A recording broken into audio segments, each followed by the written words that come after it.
दोस्तों बाइक के अंदर माइलेज कम होने के कई सारे कारण होते हैं। उनमें से पहला दोस्तों कारण होता है कि बाइक का जो स्पार्क प्लग है वो दोस्तों पुराना हो जाना। दोस्तों बाइक की स्पार्क प्लग की जो लाइफ होती है वो मेनली 10,000 किलोमीटर तक होती है। जैसे कि मैं स्प्लेंडर प्लस यूज कर रहा हूँ, इसके अंदर बाइक के स्पार्क प्लग की लाइफ है वो 10,000 किलोमीटर मिलती है। अगर हम 10,000 किलोमीटर ज़्यादा तक इस स्पार्क प्लग को चलाएंगे तो इंजन के अंदर जो पेट्रोल सही से बर्न नहीं होगा और जो बाइक की माइलेज है वो भी कम होगी। तो आपको ये स्पार्क प्लग खोल के देखना है कि कहीं इसके अंदर कार्बन जमा नहीं हुआ पड़ा है, और 10,000 किलोमीटर के बाद आपको स्पार्क प्लग जरूर से चेंज करना है। एंड दोस्तों दूसरा जो कारण है कम माइलेज का वो है बाइक की प्रॉपर सर्विस नहीं कराना। दोस्तों हमारी मेंटेलिटी ये होती है कि बाइक अगर 3,000 4,000 5,000 किलोमीटर चलेगी उसके बाद ही हम सर्विस कराएंगे, उससे पहले हम सर्विस नहीं कराएंगे। बट कई बार क्या होता है कि 1.5-2 साल तक हमारी बाइक 3,000 4,000 किलोमीटर चलती नहीं है, तो हम क्या सोचते हैं इंजन ऑयल बिल्कुल नया पड़ा है, हमारी बाइक इतनी चली ही नहीं है तो सर्विस की कोई जरूरत नहीं। बट दोस्तों ऐसा बिल्कुल नहीं होता। इंजन ऑयल होता है उसकी भी एक्सपायरी डेट होती है, उसकी भी 6 महीने 1 साल तक की एक्सपायरी डेट होती है अलग अलग बाइक की। जैसे कि मैं स्प्लेंडर यूज़ कर रहा हूँ, स्प्लेंडर बाइक, तो जो मैं हीरो का ओरिजिनल इंजन ऑयल डला था उसकी जो लाइफ है वो मेनली 6 से 7 मंथ तक की होती है। तो 6-7 मंथ के अंदर अगर मेरी बाइक 3,000 4,000 किलोमीटर चलती है तो ठीक है, अगर नहीं चलती तो मैं 6 महीने के अंदर अपनी बाइक के अंदर इंजन ऑयल चेंज करवा देता हूँ। दोस्तों ये भी एक मेन कारण होता है कम माइलेज का। अगर आप proper time to time engine oil bike का चेंज नहीं करेंगे, सर्विस नहीं करेंगे, उसके कारण भी बाइक का इंजन सही से परफॉर्म नहीं करेगा, उसके ऊपर लोड पड़ेगा और उसके कारण भी बाइक की माइलेज कम होती है। एंड दोस्तों तीसरा जो कारण है बाइक की माइलेज कम होने का वो है दोस्तों बाइक के टायर प्रेशर।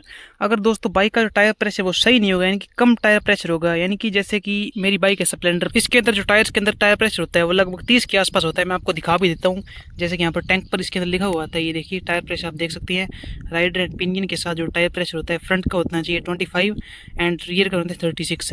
एंड अगर राइडर अकेला चला रहा है तो उसका आगे का 25 होना चाहिए PSI टायर प्रेशर, और पीछे का टायर होता है रियर टायर होता है उसके अंदर 29 की 29 का, यानी कि 29 का होना चाहिए टायर प्रेशर।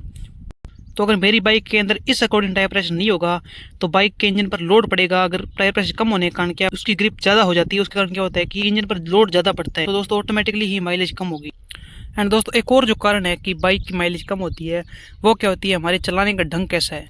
दोस्तों कई लोग क्या करते हैं बाइक को 80 या फिर 100 की स्पीड पर चलाते हैं। उतनी स्पीड में दोस्तों कोई भी बाइक हो चाहे वो एवरेज नहीं देगी। दोस्तों जो कंपनी क्लेम करती है माइलेज वो दोस्तों इस हिसाब से करती है, कोई भी बाइक हो उसके मीटर के अंदर लिखा होता है इकोनॉमी। अगर आप इस इकोनॉमी स्पीड के अंदर बाइक को चलाएंगे तो जितनी क्लेम करती है माइलेज कंपनी उतनी आपको माइलेज मिलेगी। अगर आप इस इकोनॉमी स्पीड से ज़्यादा की स्पीड पर चलाएंगे तो दोस्तों माइलेज ऑटोमेटिक कम होगी। जैसे कि मेरी ये स्प्लेंडर प्लस बाइक है दोस्तों, ये मैं लगभग 60 की स्पीड पर चलाता हूँ तो ये मुझे 50 की माइलेज दे देती है, बट कंपनी इसकी क्लेम करती है 60 तक की माइलेज। अगर मैं इसे 50 की स्पीड पर चलाऊँगा तो ये मुझे दोस्तों 60 की माइलेज आई थिंक दे देगी आसानी से। बट दोस्तों कई लोग क्या करते हैं बाइक को 80 90 100 तक की स्पीड पर चलाते हैं। दोस्तों इससे क्या होता है कि हमारी सेफ्टी कॉम्प्रोमाइज़ होती है एंड बाइक की माइलेज दोस्तों बहुत ही कम हो जाती है। 30-35 की माइलेज दोस्तों बहुत मुश्किल से मिलती है बाइक से।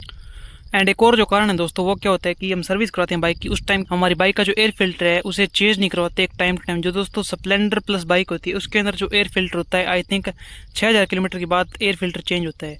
अगर मैं 6,000 किलोमीटर के बाद भी एयर फिल्टर चेंज नहीं कराऊंगा तो ऑटोमेटिकली मेरी बाइक का जो इंजन है उसको जो एयर है जो प्रॉपर नहीं मिलेगी, उस कारण उसकी माइलेज भी कम होगी, बिकॉज जो पेट्रोल सही से बर्न नहीं होगा।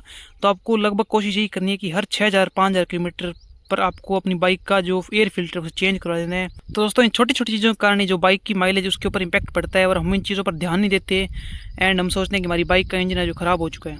तो अगर आप इन छोटी छोटी चीज़ों पर ध्यान देने लग जाएंगे दोस्तों आपको आपकी बाइक की जो माइलेज है उसके अंदर आपको फ़र्क देखने को मिल जाएगा।